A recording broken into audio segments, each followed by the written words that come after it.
Gloria.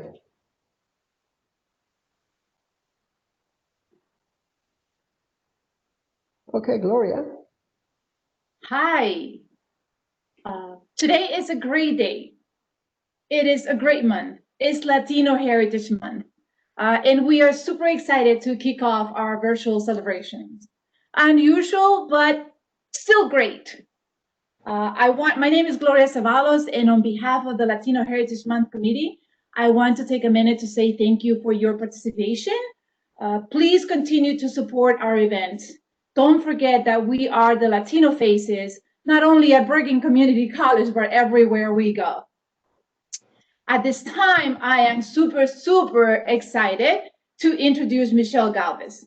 I have known Michelle and her mom for about 5 years. Michelle is a high school student in Hackensack, born in New Jersey to parents, Colombian parents. Michelle never ceases to amaze me. Her willingness to participate and her love for music, but more importantly, personally, her level of maturity and education that she has at such a young age. In case you didn't know, Michelle has grown and it continues to grow tremendously in the world of music. In her latest accomplishment, she shared with me today is that she was the winner at the Apollo Theater in New York City. Please help me welcome Michelle Galvez, who will sing the national anthem at this time. Oh, say, can you see by the dawn's early light what so proudly we have at the twilight's last gleaming, whose by stripes and bright stars through the perilous fight o'er the ramparts we watched were so gallantly streaming, and the wreckage wrecked there, the bombs bursting in air, and gave proof through the night that our flag was still there.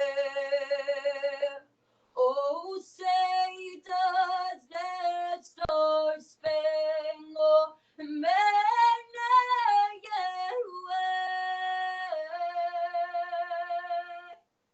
o'er the land of the free and the home of the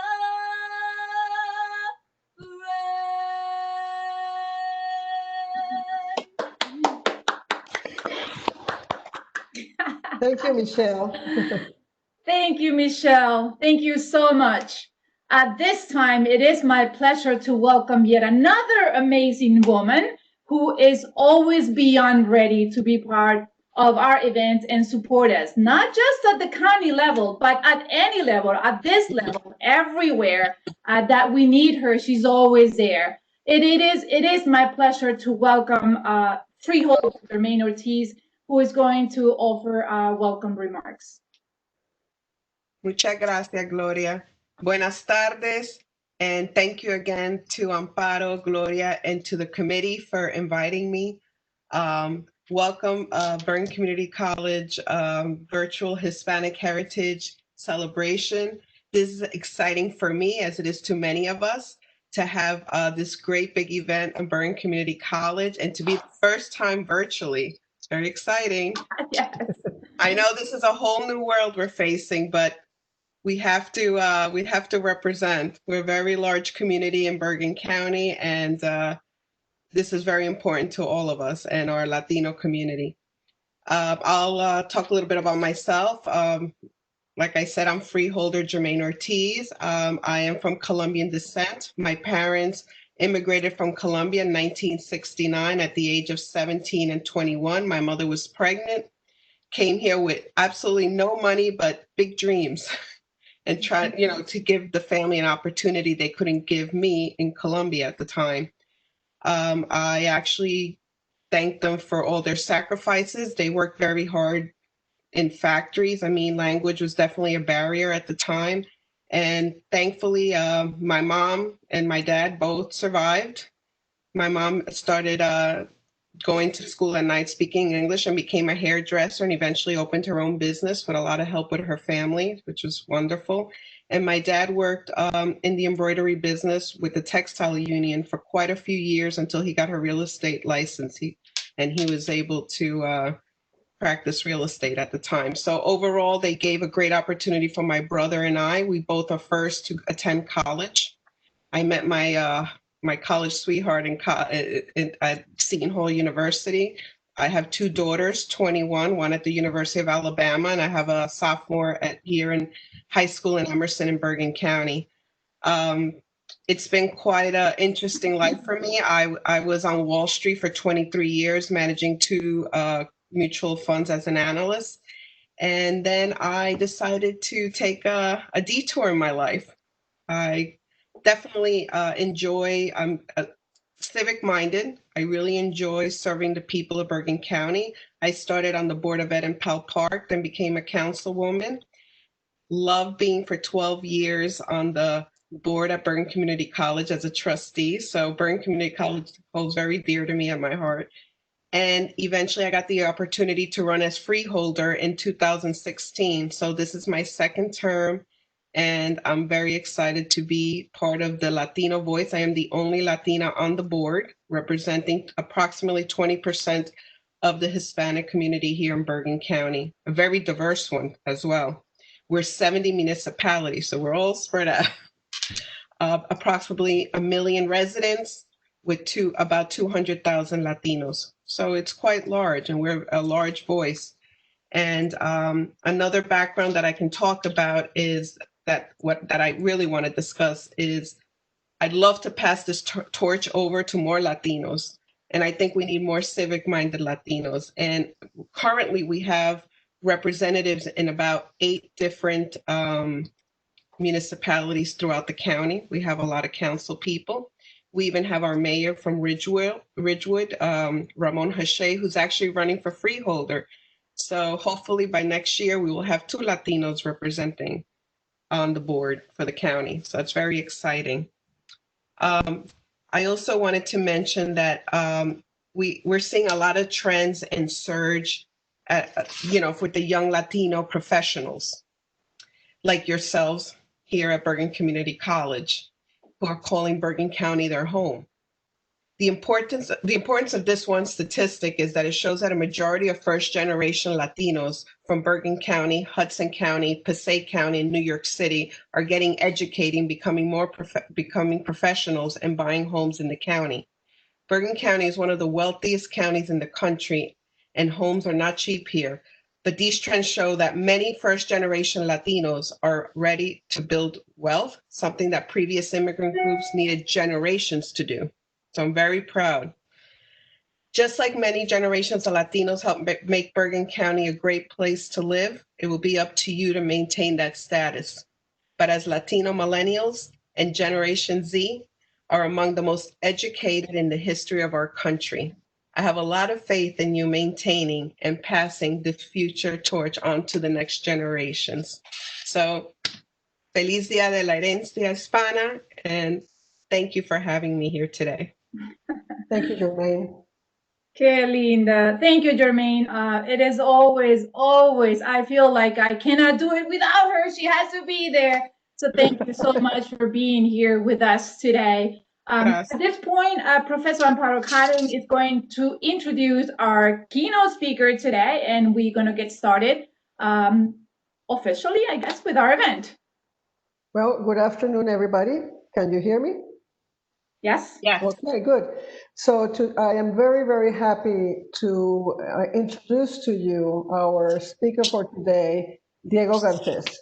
I have known Diego for a very, very long time, and it is very rewarding for me to see how much he has grown and how much he has developed since he left Bergen back a long time ago.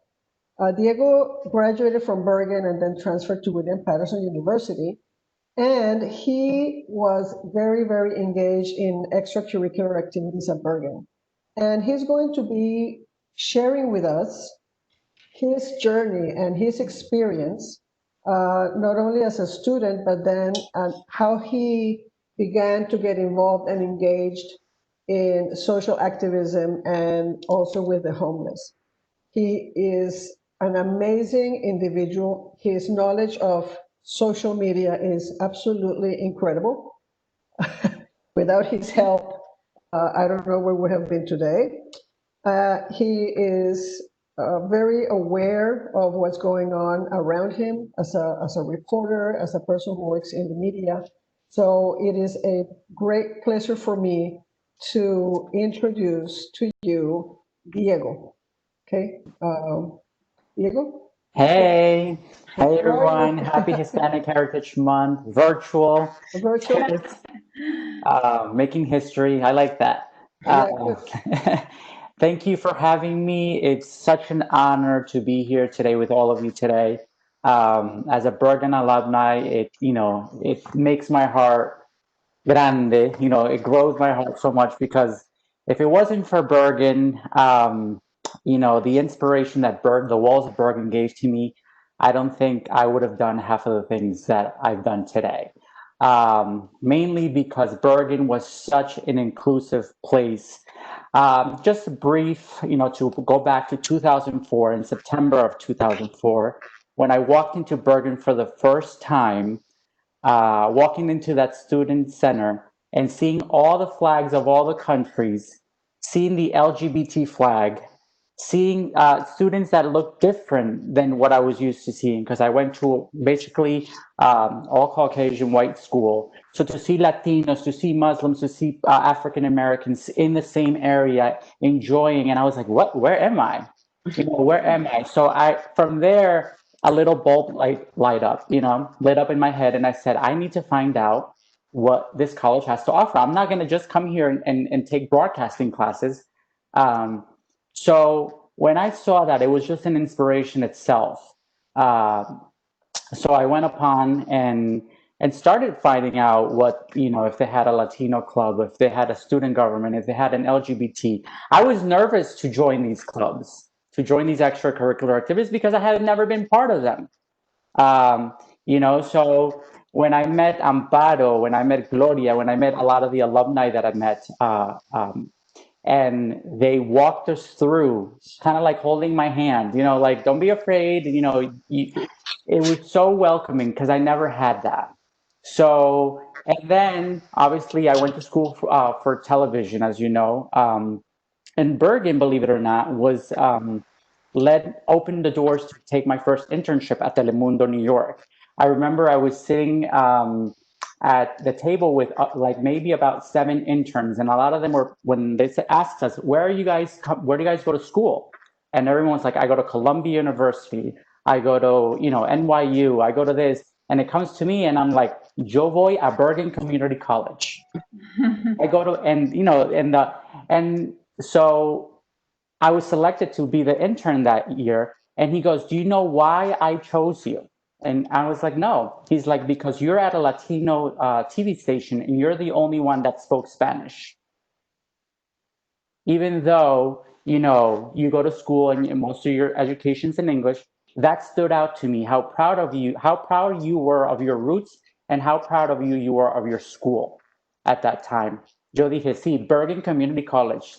Donde yo voy, Bergen Community College, is para mí the start of so many wonderful things that I'm not afraid. It's not a title. It's what you get out of the experience, I could go to NYU and maybe not have the best experience, but the way I was treated at Bergen and the amazing people I've met, the cultures I ran into, I don't think I've ever experienced that in any place. Hello.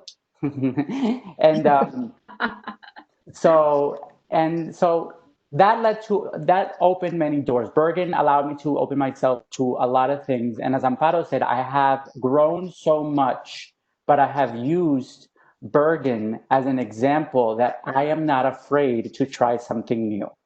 That it's okay to try something new and maybe like it. You just move on to something new and you try it. But other than that, I'm so blessed to be here. 2020, a year that I thought was going to be disastrous for me. As you know, this has been a very hard year for many. People have lost their families. People have lost their jobs. People have had big plans for this year. 2020, I mean, such an amazing number. And this happened. And I include myself, I came to a halt in the nation's capital. I was, recently single. So here I am stuck in an apartment by myself. And I said, wow, so many plans that went down the drain. But a lot of wonderful things happened that eventually I will tell you as we get on through this program. So thank you for having me. Thank you for joining us. And let's go right ahead with all the questions you might have today. Excellent. Thank you, Diego. Thank you so much. Yes. Diego, what inspired you? What led you to this moment? You said that you were found yourself in Washington, and then what triggered this desire to do something? Well, what triggered it? Well, I mean, first of all, so I, because of COVID-19, as a lot of you might not know, I contracted COVID-19 in April. I was in quarantine for about 21 days until from testing positive to testing negative. Um, and I realized that um, I was getting help, because obviously I was affected because I'm a media consultant, so I'm like a self-employed. I was affected by losing a lot of my contracts. So here I am getting help from the government, from the city of Washington, D.C. And I was like, well, if I'm getting help and I have time, why can't I do something positive with my time, help others? Uh, and I know a lot of you and myself thought this was going to be short, a month, 2 months. We thought this was like, it's going to be 2 months. That's it, whatever, maximum. Now we're 7, 8 months more later, and look where we are. So I was inspired that if I can get help and I'm healthy enough after I recovered, how can I help others with my free time? At that same time, uh, obviously the protests in the nation, and we were seeing a lot of things on social media. The protest had not started actually. We started seeing first hand of how people were being affected, how people were waiting online, how people were waiting, to get food, to get any services. Everything was chaos. But in that chaos, I found myself to think, and what can Diego do? What is Diego good at? Well, social media. So through social media, I was able to gather information, of services or what's missing. How can I get my friends involved? Who needs help? I started helping people first with their unemployment. I had people who had never filed for unemployment in my family, friends, and I was able to get to them and say, hey, call me. If you need help, you don't understand the page, let's do a video conference. It was just a matter of helping anyone, regardless of what it is, whether it was food, whether it was with the internet, whether it was, we have a lot of elderly people who don't have a smartphone or a computer and say, hey, how can I bring my computer over to you and help? I help neighbors over here who don't have access to internet, who are elderly. Uh, I use my Nextdoor app to say, hey, does anyone need groceries to get picked up? It was just little simple things that led me to eventually bigger things that we can eventually talk about in this program today, which I have a lot to talk about. Okay. All right. Jermaine?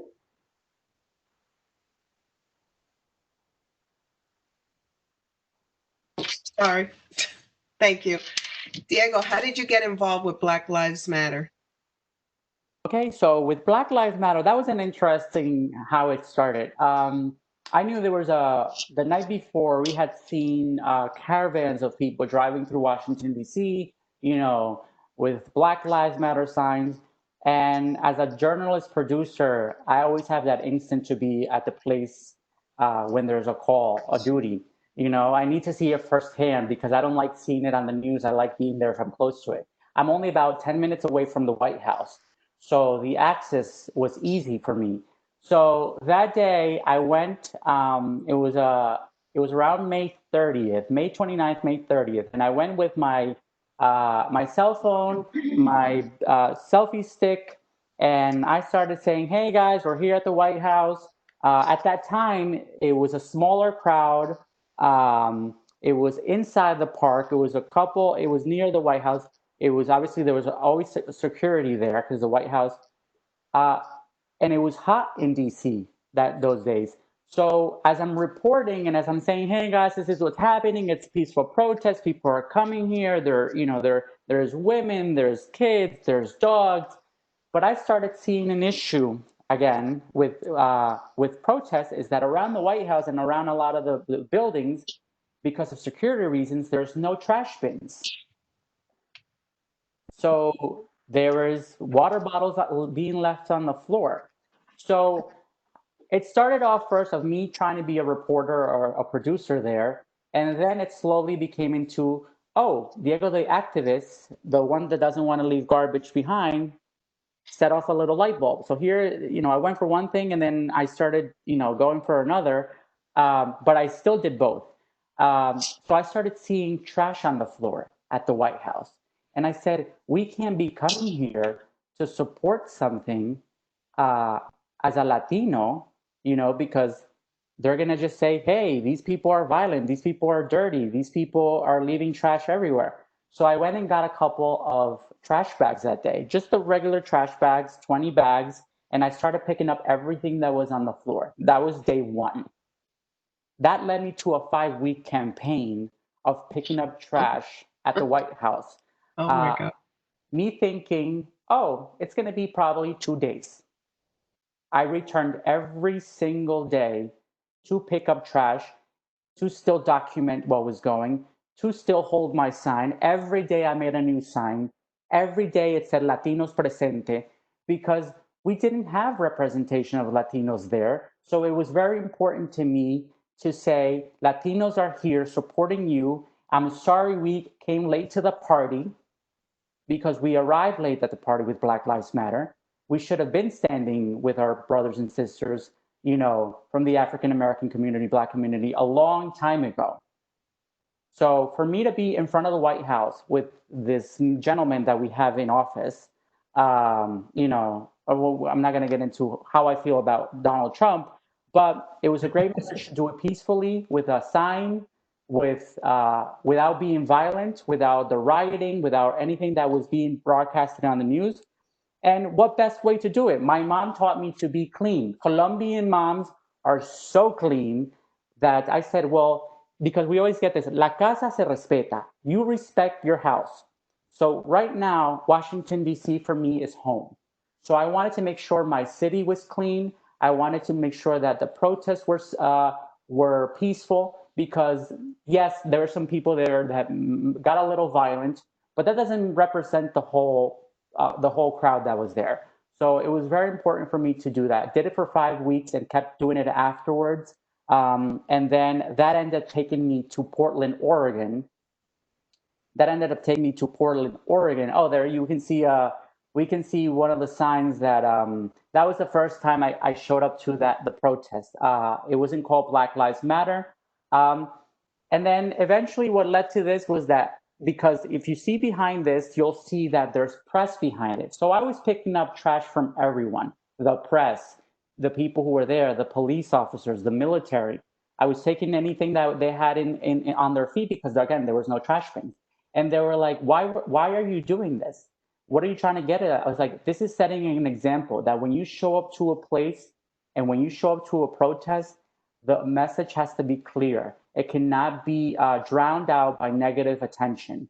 So eventually I started getting a lot of interviews on CNN Espanol, NBC, and I wanted to use that message to make sure people that were coming down to the White House that they were doing it in a peaceful manner, and that if I can contribute to that peaceful protest, I was leaving that protest every night happy.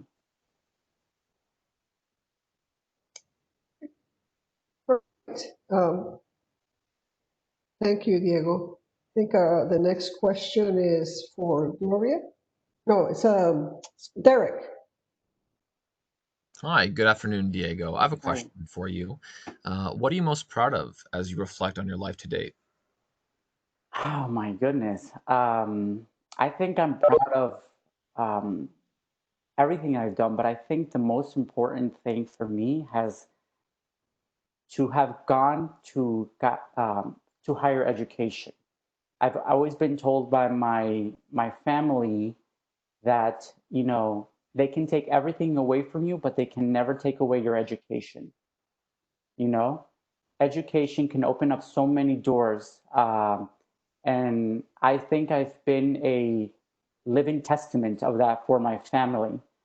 Um, it's so important to encourage, even though school is not easy. I'm not going to tell you reading all those books at Bergen and at the time. I don't know how would I have done with virtual, but school is not easy. But it's so rewarding to see every time I see my diploma hanging up there. It makes me happy because I know that when my family visits me, when my friends visit me, and they're debating on whether to go to college or not, I show them that. I was like, you know, it's just a piece of paper on the wall, but it means so much because it's the experience. It's so to me, I was the first person in my family to have gone to school. And I have pushed every single person in my family that could go to school. I said, go. You'll get in a little debt, that's fine, but it's so worth it. I said, and I think if I wouldn't have taken that step to enter Bergen, I think my story would have been a lot different. Thank you, Diego. Okay, Gloria. Hi again, Diego. So I have been friends with Diego on Facebook for a little bit, and I have seen Diego do all kinds of things, all kinds of great things, crazy things, you name it. But it was that one night that I saw you picking up trash in Washington that really caught my eye. So I wanted to ask you what has been, in terms of activism, your most rewarding experience and why? The most rewarding, I think, has been that I'm doing something for my community, you know, for my country. Um, I am not American by birth, but I am American by choice. I was not born in this country, but I love this country to death. Um, and to be here, I don't take it for granted.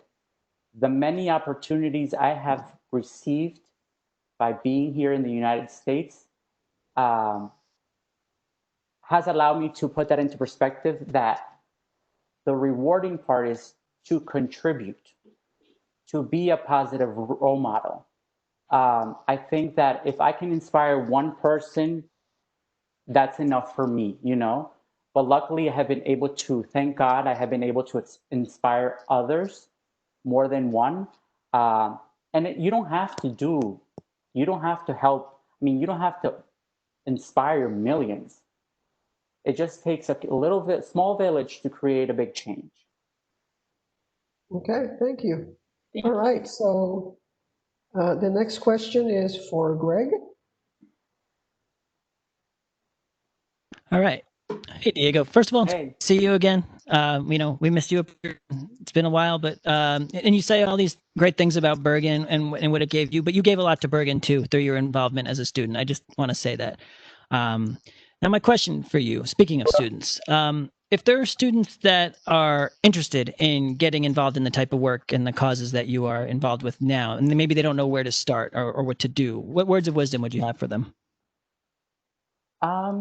listen, not everyone is, you don't have to join 5 clubs like maybe I did at Bergen. You know, I had all these meetings and, and, but listen, joining one or even attending the events, I think you don't necessarily have to be part of a group. I think if you see a poster somewhere that says Women's Heritage Month, Latino Heritage Month, and there's an event going on, go see it. If there's a play going on at your school, which I know Bergen has many, go see it. Support everything that. You don't have to be part of Latino, the LASA student, you know, LASA or GLBT or student government or the other clubs that we have at Bergen. Just support, whether it's sharing something, and if you can go beyond by joining, that's even better. But don't be scared. I was scared. I was telling Amparo that I remember I had a conversation with Amparo that when I first joined the student, you know, the student clubs, that I was afraid to even run for like an executive board because to me this was all new. But then again, I took that chance and look where we are now. I'm, you know, in DC, and who knows what's going to happen after this, you know? So don't be afraid. I think taking a risk once in a while is good.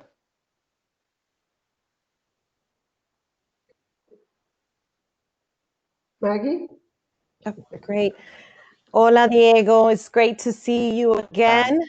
And I have to say, I am so proud of you. Just listening to your story and just seeing what you've accomplished is just an amazing testament, really. And I'm so proud of you, as I'm sure we all are right here at the panel. The question I have for you, I mean, given everything, all these wonderful things that you've done to date, would you do this all over again? Oh, of course. Of course. I wish I had more the experience that I have now. Oh my God, I wish I had at Bergen because but hey, you know, it with maturity comes, you know, time. You know, you learn over time of um, who you are. Amparo said it perfectly. I was probably crazy at Bergen and I'm still crazy now, but with focus, you know, with a focus with a vision of that representation matters. As a Latino, as a gay male, as a US citizen, it matters. It matters to have a voice. And if we don't raise our voices, we're not going to be part of it. We're not sitting at the table. We're waiting for someone to make the decisions for us. And unfortunately, that needs to change. And so, yes, I would do it all over again. Just, just I would have a little, you know, notepad saying, "Okay, Diego, maybe you should say this differently." Gracias, Diego. Okay, great. I think Cesarina is up next. Sorry. Okay, there you go. No. Hola, Diego. What is your next project? Whew, that's a interesting question. We'll see where 2020 takes us. I mean, it's changing landscape every week, you know. I want to still. I don't want to go into new projects. I want to continue and build up on what I'm doing. I think es mejor conocido que no. ¿Cómo es el dicho, Amparo? Más vale borracho conocido que alcohólico anónimo. Yeah, so so it's better to to me it's better to stick to what I know now because it's everything is changing so fast. I want to build up on what I've been doing this year that I feel so comfortable and so motivated to do that I think bringing in a new project, I think I'm going to put that on hold. But I mean, I'm inspired by like people like Jermaine, you know, that she's in holding an office in Bergen County where I grew up. She's Colombiana, you know, so it's like, who knows? Diego might want to aspire to maybe going to the political field, but that is obviously something that I have to look up and study. I want to do, obviously, I want to try to further my education. Again, education is key to successful planning in life. So it has to be part of my plan. So definitely, I think it's either it's further my education or looking to see how I can expand what I'm doing now. Right. Okay, so the next question that I have, it's not a question, but it's mostly, I would like to hear your opinion and also Jermaine's opinion on, your experience with the census and also the importance of voting in our community. And I think maybe you can touch upon some of the issues that you mentioned earlier regarding how do you help people through the voting process, given the fact that we have new voting regulations and new methodologies. Well, census, I can't stress it enough. Please get counted. Please get counted. I mean, it's not just counting you, it's counting your community. And with that, that a lot of people, we've heard it everywhere. We've seen commercials, we've seen flyers, we've seen it on social media, how it goes to hospitals, how it goes to firefighters, programs, schools, and so many essential services that we don't even realize because, it's so much, but we have to be counted. There is no other, and if you haven't gotten counted by now, I don't know what else to tell you. Um, if you know of someone who hasn't done their census, remind them. We still have a deadline. I believe the deadline might have been extended. Um, Now with COVID-19, especially medical services are so important, and we need to have those funds available. They're federal funds that are serving our community. And with voting, I mean, Maybe Jermaine can say yes. something about the census right now. Yes, the census has been quite a roller coaster ride since I mean, I started the census because I'm the director for the Bergen County Complete Count Committee here at the county level.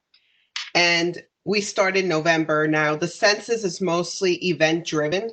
You want to be out there, you want to educate the public, you need to get the message out. And it's something that has to be done generally through events, attracting them by food, whatever we can do to attract people to do their census. But unfortunately, we got hit with COVID-19, so everything just stopped.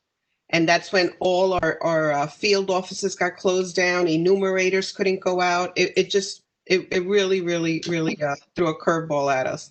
So we had to become so much more, I guess, creative on how to get the message out. So we used a lot of social media. We used basically social media. I had a lot of billboards. I had our county buses wrapped in census, just census 24/7. Unfortunately, there's been a lot of fear mongering, amongst I guess mostly from our political environment from Washington. And that was one strike against Latinos. There's a lot of fear out there. They're not going to open a door. I stood on Anderson Avenue in Fairview, which is about 45 to 50% Latino.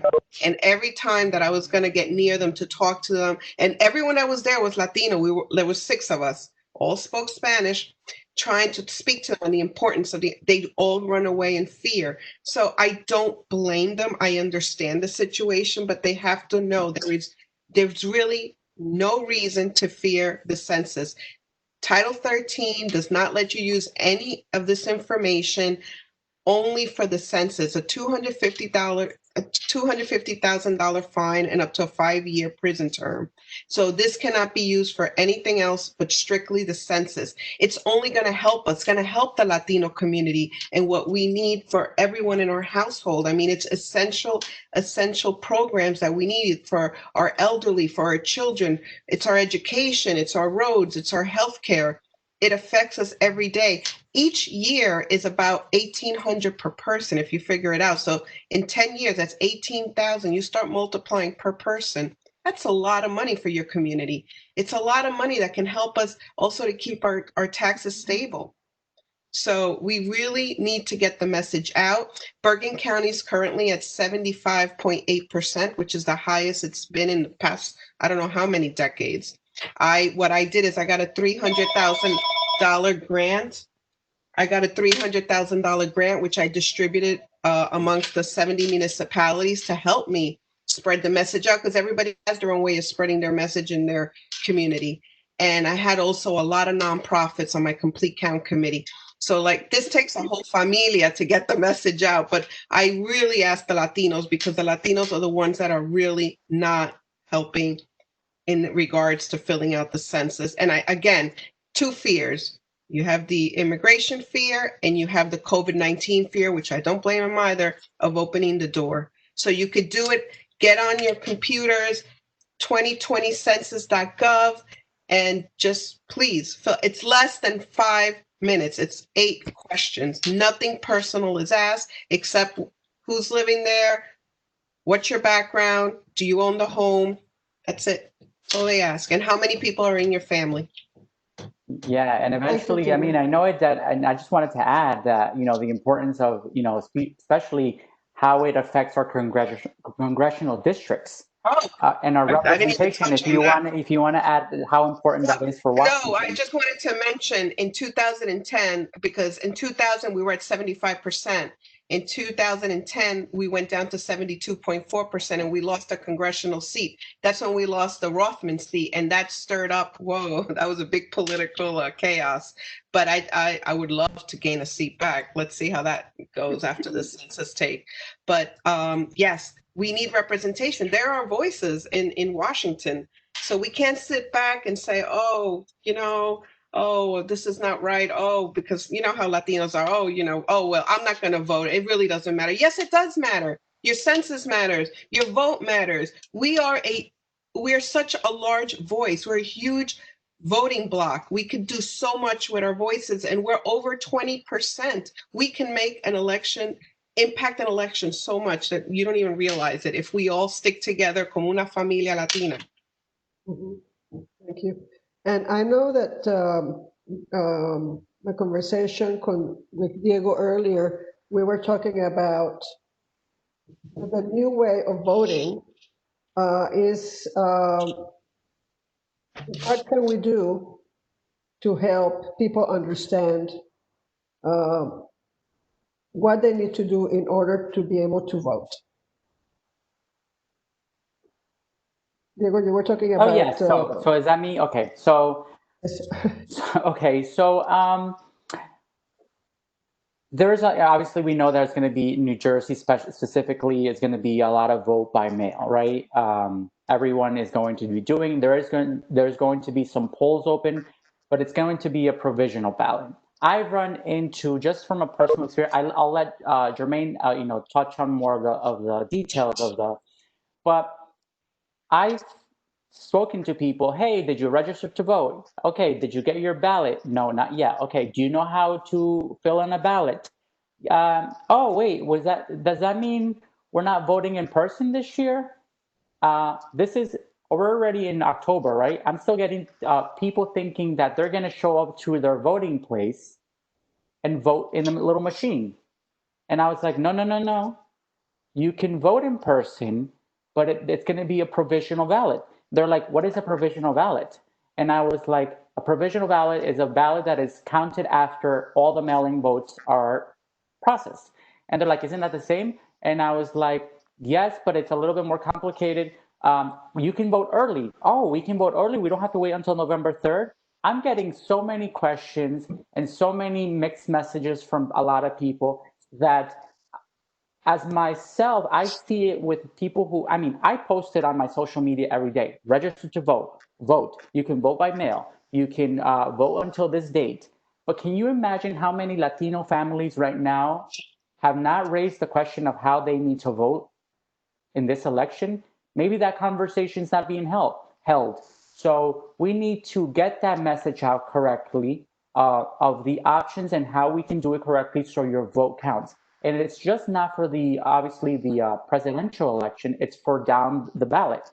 Do it correctly, sign it correctly, drop it in the mail, and then, so many questions, but I'll let Jermaine, fill us in on what exactly needs to be done correctly. So voting can actually be very easy, and I won't say easy because I'll be honest with you. When I received the ballot, it's a little overwhelming, to be honest with you. You get 2 envelopes, you get an actual ballot, and the ballot could be 1 or 2 pages depending on how many people are running. If you have Board of Ed, sometimes they combine. You got to remember, they combine sometimes the Board of Ed all the way up to the president. So you really got to look who is going to be. You have to vote from top to bottom, or whichever way you want to say it, bottom up. But there's also going to be questions behind the ballot. There's actually, I think, 3 main questions that are going to be asked in the ballot, of which you have to fill out as well. And that's behind the ballot. Once it's all filled out, you got to put it in the envelope, sign it, make sure you sign it. Oh, there you go, showing us the ballot. Thank you. And you sign it, and then you have to put in the other envelope. And I, to be honest with you, I would rather send it to a ballot box. A ballot box are boxes that are they're actually distributed throughout the county, and these boxes are strictly just for voting ballots. And they're from the electoral they're from the Board of Elections, who collects them probably on a daily basis now because of the amount that are coming in now. And they're actually already starting to be counted. And what's nice about that is you can even go online and follow your either your registration or your ballot once it's already been processed, and you could follow your vote. So I don't see why there's so much fear or saying that this election's a hoax. No, it's not. You could follow. It's actually great. If you have technology, you know exactly where your vote is, you know exactly when it was taken, and you know it's counted. It's safe, it's easy, and you should all be doing it. Get your ballots out. And if not, get registered. The deadline is October 13th. You could register online. It's simple and easy. Your vote counts. It's your civic duty. Vote. Yeah, and I almost when I got my ballot, I almost detached the part, and I said, "Oh no, you're not supposed." No, you can't. It's true. It's not as easy in regards to the ballot itself. Well, the thing is that they're making it more difficult for people because, you have to really be careful, make sure you read the instructions, make sure that you do the right thing. And I think I also would encourage people to drop their mail, their vote in the drop boxes. That's what I'm going to do. If I have to ride my bicycle, or if I want to crawl, or if I have to walk, I will do it. So, Yeah. yes. And please share your voting ballot locations with your friends on social media. I know each county is going to have several their counties. It's so important that we share. So,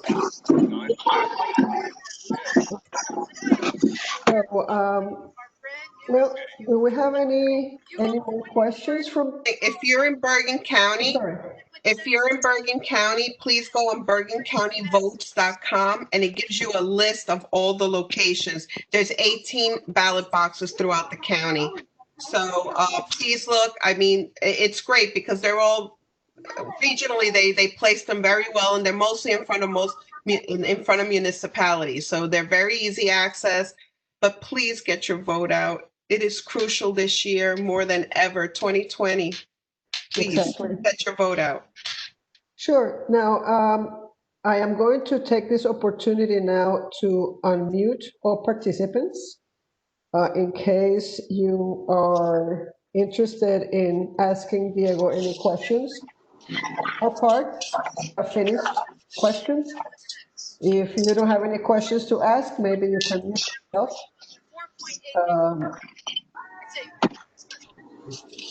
Do you have any questions from anybody? I'll be reaching out to Diego. Diego, I want you to participate in some of the county events. I would love that. Perfect. Yeah, please. I'm eager to rally people up to get involved. It's very important as a Latino again to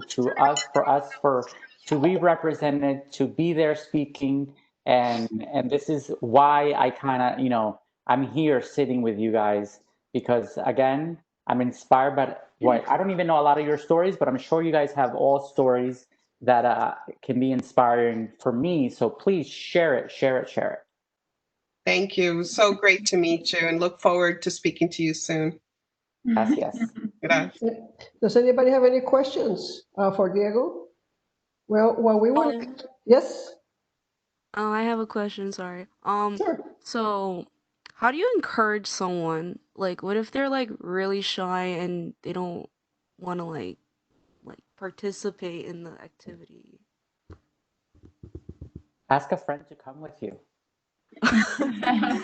That's what I always say. I was like, I remember I was like, I know, come with me. I'm afraid, like, I don't want to sit alone in a room with a full of strangers, even though I'm not shy at all.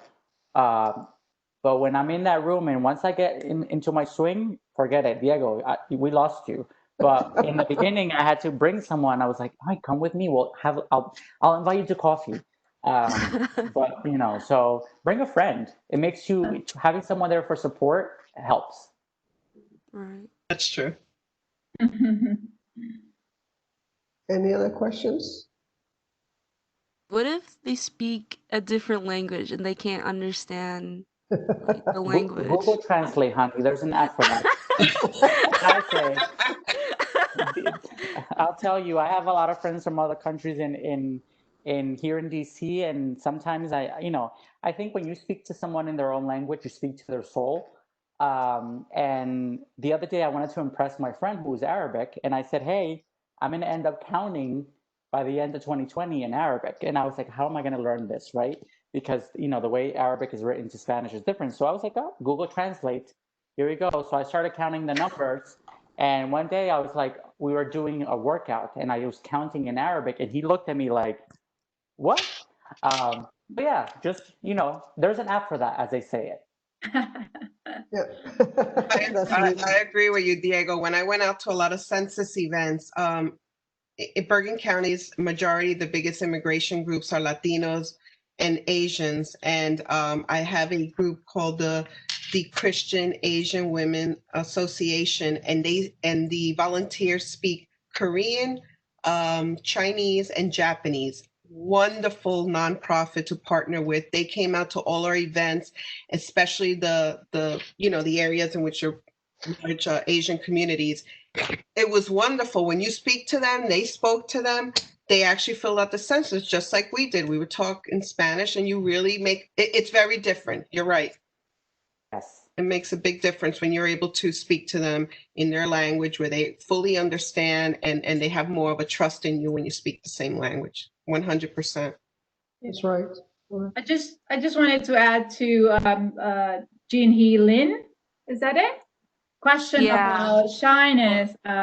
Because I was a pro when it came to being shy, and I'm still shy. Really? But I think that but I think that one of the things that personally, I'm not saying that is you, but I think that one of the mistakes that we make is that we start thinking about what are they going to think or what are they going to say. And I think that that's a daunting task, to put that on you. I think that as long as you're comfortable with yourself and the questions that you want to ask or your opinion, you should be fine.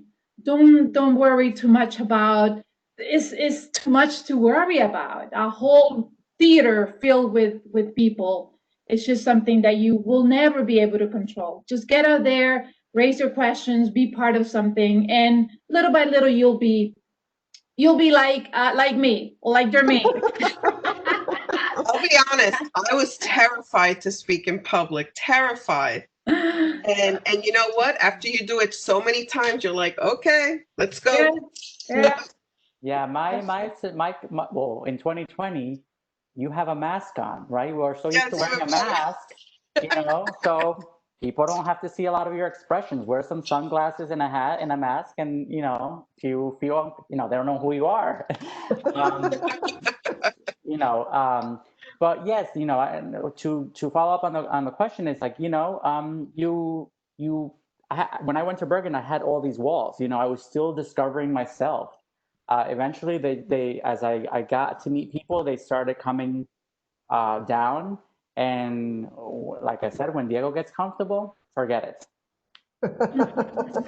Yes. And Jane, if you have a passion in something, it's going to come to you easily, and the shyness is just going to just go away. It really will. Yeah, when you find your spot in life, then you flourish. It's like when you find the right Yes. soil, anything will grow in the proper soil. So you just have to, keep trying. Right. Okay. Okay. I want to thank Diego for agreeing to participate with us. He provided us with amazing ideas in order to ensure that Latino Heritage Month was going to be successful, because we were a little bit worried about how we were going to be able to pull this off. So Diego, I want to thank you so much for your great ideas. Thank you very much for giving us the opportunity to learn more about you, for sharing your life experiences with us, and for also through social media, I know Instagram and Facebook, of showing so much of life that we don't get to see because maybe at that time of the night we're not available or we cannot see what's going on. I think what impacted me the most was the work you did with the homeless, especially during those summer months in Washington, D.C., where you could see people in that heat with nobody to help them. And you were able to muster the energy and the encouragement and the support from so many people to put together the care packages that you were distributing at night to homeless in Washington, D.C. And you said something that you were interested in doing something similar here in New Jersey? So yes, so I mean, I've seen it in New Jersey. I've seen firsthand in a lot of cities where you see homeless people walking around. Um, and yes, I would like to replicate whatever I did in DC, in a state that is so dear to my heart, New Jersey. I always said, get inspired, inspire, and act. You know.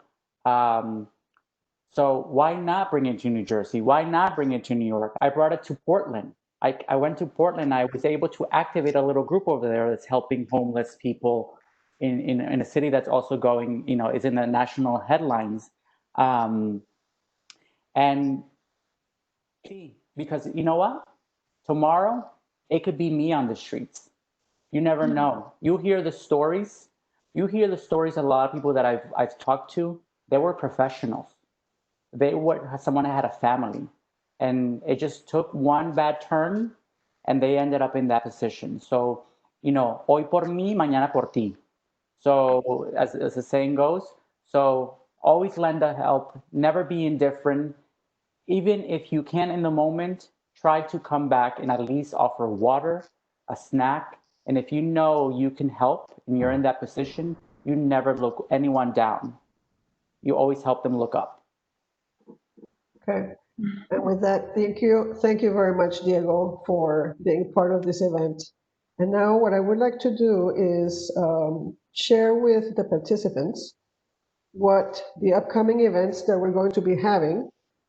As you know, we're going to be having, most of our events are going to be virtual. The next one is going to be on, well, this event that we're recording today is going to be posted live tomorrow night. Okay, so we will be sending you the information for that.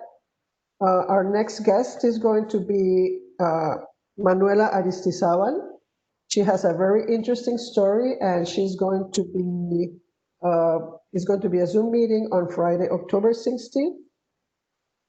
On Saturday, October 17th, we're going to have The Art of Grooming with Viviana Osorio, and we're going to learn about her story as well. On October 23rd, again Friday at 8 p.m., since nobody's going out. We're having most of our events at night. We have a poetry night with Porta Rock. Again, we will send you reminders and the link so you can join them. On October 24th, we're going to be having an event in collaboration with Repertorio Español. So since we cannot go to the city, we can stay home and look at the events. And to close up the events on Saturday, October 31st, we're going to be doing Beyond the Walls of La Casa de Bernarda Alba, followed by a Q&A with Linda Levin, with the director and the cast members. So even though it is a virtual series of events, we're very happy to know that at least we were able to put something together to celebrate Latino Heritage Month. And I want to take this opportunity specifically to thank Gloria, who pretty much decided that we were going to have Latino Heritage Month no matter what. So Gloria, I want to really, really thank you. And at this moment, I am going to unmute everybody so we can all clap and